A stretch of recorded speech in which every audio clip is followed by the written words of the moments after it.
Hi ನಮಸ್ತೆ ಎಲ್ಲ ಹೇಗಿದ್ದೀರಾ? ನಾನು ಕೂಡ ಚೆನ್ನಾಗಿದ್ದೀನಿ. ಯಾರೆಲ್ಲ ನನ್ನ ವೀಡಿಯೋಸ್ ನೋಡ್ತಿದ್ದೀರಾ ಪ್ಲೀಸ್ ಸಬ್ಸ್ಕ್ರೈಬ್ ಮಾಡಿಕೊಂಡು ವೀಡಿಯೋ ನೋಡಿ. ಇಷ್ಟ ಆದರೆ ಲೈಕ್ ಕೂಡ ಮಾಡಿ, ನನ್ನ ಚಾನಲ್ನ ಸಪೋರ್ಟ್ ಮಾಡಿ. ಇವತ್ತು ನೋಡಿ ಅಂದರೆ ನನ್ನ ನಾದಿನಿ ಮದುವೆದು ವೀಡಿಯೋ ಇದು ನನ್ನ ನಾದಿನಿ ಮದುವೆ ವೀಡಿಯೋಸು. ಅಂದರೆ ನಾನು ವೀಡಿಯೋ ಮಾಡಿದೆ, ಅಪ್ಲೋಡ್ ಮಾಡಿರಲಿಲ್ಲ. ಇದು ನೋಡಿ ತವ್ರ ಮನೆಯಿಂದ ಗಂಡನ ಮನೆಗೆ ಹೋಗ್ಬೇಕಾದ್ರೆ ಮಾಡಿರುವಂಥ ವೀಡಿಯೋ ಇದು. ಅಂದರೆ ಅಳ್ತಾ ಇದ್ದಾಳೆ. ಅಂದರೆ ಯಾರಿಗೆಲ್ಲ ಅಳು ಬರಲ್ಲ ಹೇಳಿ?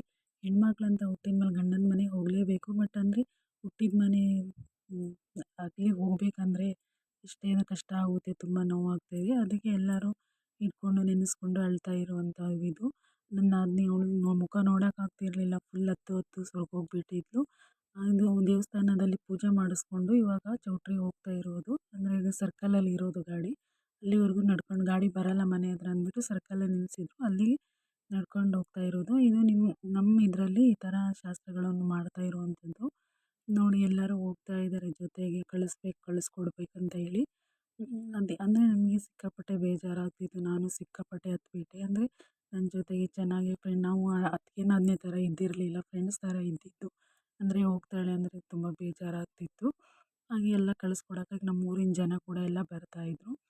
ಹಾಗೆ ಮದುವೆ ಎಲ್ಲ ಆಗಿದ್ಮೇಲೆ ಮತ್ತೆ ನೋಡಿ ಬಟ್ಟೆ ತೊಳೆಯೋಣ ಅಂತ ಅಂದ್ಬಿಟ್ಟು ಮಿಷನಲ್ಲಿ ಹಾಕ್ತಿದ್ರು. ಅವ್ರಿಗೆ ಹೇಳಿದ್ದೆ ನಾನು, ಅವ್ರಿಗೆ ಗೊತ್ತಾಗಲಿಲ್ಲ ಹೇಗೆ ಹಾಕ್ಬೇಕು ಅಂತೇಳಿ. ಅದಕ್ಕೆ ನಮ್ಮ ನಾದಿನಿ ಅವನೆಲ್ಲ ಹೆಲ್ಪ್ ಮಾಡ್ತಿದ್ದಾನೆ, ನೀರೆಲ್ಲ ತುಂಬ್ತಾ. ಅದಕ್ಕೆ ನಮ್ಮ ಅತ್ತೆಗೆ ಸಿಕ್ಕಾಪಟ್ಟೆ ಭಯ ಆಗ್ತಿತ್ತು. ಅಂದರೆ ಕರೆಂಟ್ ಅಲ್ವಾ, ಭಯ ಆಗ್ತಿತ್ತು. ಅವ್ನು ಹೆಲ್ಪ್ ಮಾಡ್ತಿದ್ದಾರೆ ಅವರು ಬಟ್ಟೆ ಎಲ್ಲ ರಾಶಿ ಮಾಡ್ಕೊಂಡ್ಬಿಟ್ಟಿದ್ರು ತೊಳೆಯೋಣ ಅಂತ. ಅಂದರೆ ಬಿಸಿಲು ಚೆನ್ನಾಗಿತ್ತಲ್ಲ, ಅದಕ್ಕೆ ಎಲ್ಲ ವಾಶ್ ಮಾಡೋಣ ಅಂತ ಎಲ್ಲ ಇದು ಮಾಡ್ತಾಯಿದ್ವಿ. ನಾನು ಸುಮ್ಮನೆ ಕೂತ್ಕೊಂಡು ವೀಡಿಯೋ ಮಾಡ್ತಾಯಿದ್ದೆ. ಅವ್ರು ಬಟ್ಟೆ ಎಲ್ಲ ವಾಶ್ ಮಾಡೋಕ್ಕೆಲ್ಲ ಇದು ಮಾಡ್ತಿದ್ರು. ನಮ್ಮ ಇನ್ನೊಂದು ನಾದಿನಿ ಮಗ ಅವನು ನೀರೆಲ್ಲ ತುಂಬಿಕೊಡ್ತಾ ಇದ್ದ. ಅವನು ಸಾಕಾ ಅಂತ ಕೇಳ್ತಿದ್ರು, ಇನ್ನೂ ತೊಗೊಂಬಂದು ಹಾಕ್ತಾಯಿದ್ದ. ನಮ್ಮ ಅತ್ತೆಗೆ ಭಯ ಆಗ್ತಿತ್ತು. ಹೇಗೆ ನೀನೇ ತೊಳಿ ಹಾಕು ಅಂತ ಹೇಳ್ತಿದ್ರು, ನೀನೇ ಹಾಕು ಅಂತ ನಾನು ಹೇಳ್ತಾ ಇದ್ದೆ. ಅವ್ರೇನೋ ಹೇಳ್ಕೊಂಡು ನಗ್ತಿದ್ರು. ನಾನು ವೀಡಿಯೋ ಮಾಡ್ತಾಯಿದ್ದೆ ನೋಡೋಣ ಅಂತ ಅಂದ್ಬಿಟ್ಟು. ನೋಡಿ ಅಂದರೆ ಚೆನ್ನಾಗಿ ಜಾಸ್ತಿ ಕೊಳೆ ಇದ್ರಲ್ಲ, ಇದು ವಾಷಿಂಗ್ ಆಗೋಲ್ಲ. ಆದರೂ ಪರವಾಗಿಲ್ಲ, ಚೆನ್ನಾಗಿ ಎಮರ್ಜೆನ್ಸಿಗೆ ಓಕೆ ಆಗುತ್ತೆ. ಹಾಗೆ ನೋಡಿ ನಮ್ಮ ಅತ್ತೆ ಎಲ್ಲ ಬಟ್ಟೆ ತೊಗೊಂಬಂದು ಹಾಕ್ತಿದ್ದಾರೆ. ಅವ್ರಿಗೆ ತೊಳೆಯೋದಂದರೆ ಆಗಲ್ಲ ಅಂತ ಹೇಳಿಬಿಟ್ಟು ಇವಾಗ ನೋಡಿ ಎಲ್ಲ ಸ್ಟಾರ್ಟ್ ಮಾಡಿದರು. ಇದನ್ನು ಹೇಗೆ ಹಾಕೋದು ಅಂತೆಲ್ಲ ಆನ್ ಮಾಡಿದ್ವಿ. ಸಿಕ್ಕಾಪಟ್ಟೆ ಬಟ್ಟೆ ತುಂಬ್ಕೊಂಡ್ಬಿಟ್ಟಿದ್ರು. ಈಗ ಫುಲ್ ಎಲ್ಲ ಹಾಕೋಣ ಅಂತ ಅಂದ್ಬಿಟ್ಟು.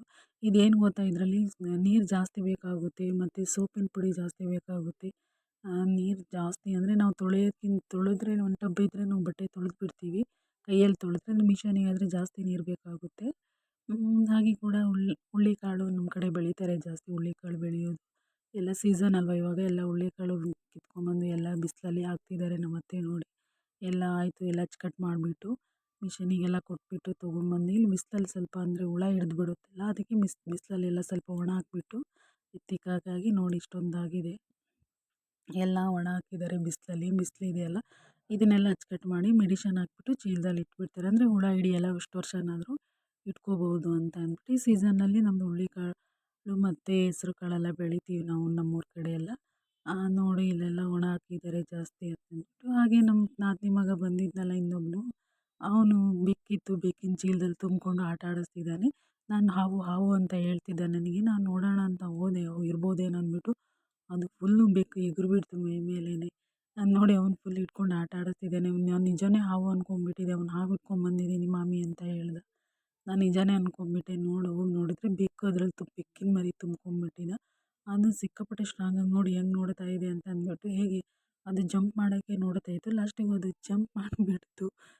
ಎಲ್ಲ ಕೂತ್ಕೊಂಡು ಅಳತೆ ಹೊಡಿತಾ ಇದ್ವಿ. ಹಾಗೆ ನಮ್ಮ ನಾದಿನಿ ಕೂಡ ಬಂದಿದ್ಲಲ್ಲ, ಅದಕ್ಕೆ ಎಲ್ಲ ಹೋಳಿಗೆ ಮಾಡ್ತಾಯಿದ್ದಾರೆ ಎಲ್ಲ ಸೇರಿಬಿಟ್ಟು. ನನಗೂ ಕರೆದ್ರು, ನಾನು ಮಾಡಿಲ್ಲ, ವೀಡಿಯೋ ಮಾಡ್ತಿದ್ದೆ ನೋಡಿ. ಎಲ್ಲ ಸೇರಿಬಿಟ್ಟು